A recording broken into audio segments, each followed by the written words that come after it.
সবাইকে স্বাগতম all plus টিভিতে। আপনাদের গাড়িতে যদি এরকম কোনো সাইন আসে কিভাবে রিমুভ করবেন সেটা আমি আজকে দেখাবো। আপনাদের গাড়িতে নিচে এরকম একটা কানেক্টর থাকবে, সেটার সাথে কম্পিউটারের কেবলটা কানেকশন করবেন। তারপর কম্পিউটার ওপেন করবেন।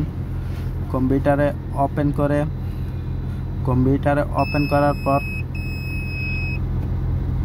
গাড়িতে কানেকশন করে কম্পিউটারটা ওপেন করবেন। কম্পিউটার ওপেন করার পরে ডেজিনেশনে ক্লিক করবেন।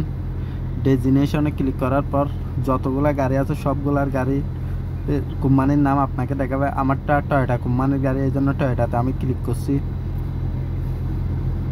ক্লিক করার পর এই দেখেন ওপেন হচ্ছে।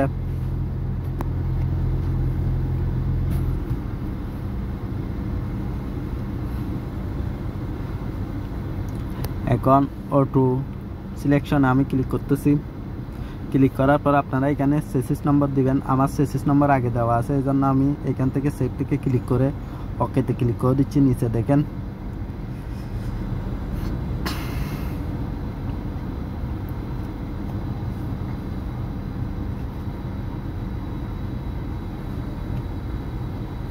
আমার গাড়িটা এক প্রিউসি, এই জন্য প্রিউসিতে আমি ক্লিক করব। যাদের একোয়া তারা একোয়াতে ক্লিক করবেন।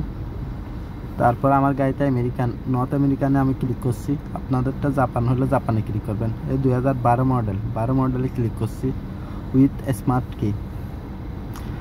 এখন নিচে দেখেন ইয়েসে ক্লিক করব।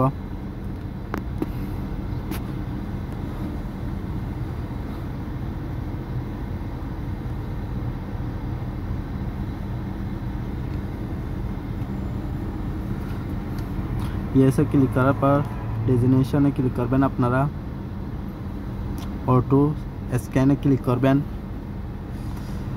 এইভাবে আপনাদের গাড়ি স্ক্যান হয়ে যাবে।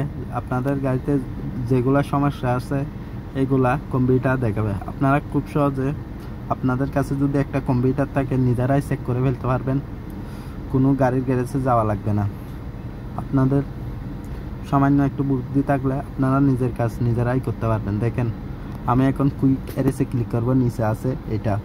এখন সব ঠিক হয়ে যাবে গাড়ির। তাই বলবো আপনারা এই ভিডিওটা যদি প্রথম থেকে শেষ পর্যন্ত মনোযোগ দিয়ে দেখে থাকেন তাহলে আপনাদের আর কোনো গ্যারেজে যাওয়ার দরকার নেই। আপনাদের কাজ আপনারাই ঠিক করে ফেলতে পারবেন। দেখছেন আমার গাড়িটা ঠিক হয়ে গেছে। এখন আমি আপনাদের স্ক্রিনটা গাড়ির ড্যাশবোর্ডটা দেখাবো।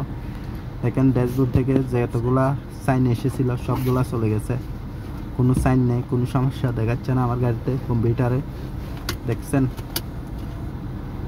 খুব সহজে একটা কম্পিউটার থাকলে আপনারা আপনাদের গাড়ি নিজেরাই ঠিক করে ফেলতে পারবেন। তাই যদি কোনো বুঝতে সমস্যা হয় আমাকে কমেন্টের মাধ্যমে জানাবেন, আমি আপনাদের খুব সহজে বলে দেব। আমার ভিডিওটা দেখার জন্য সবাইকে ধন্যবাদ। যদি ভালো লাগে আমার ভিডিওটা শেয়ার করবেন।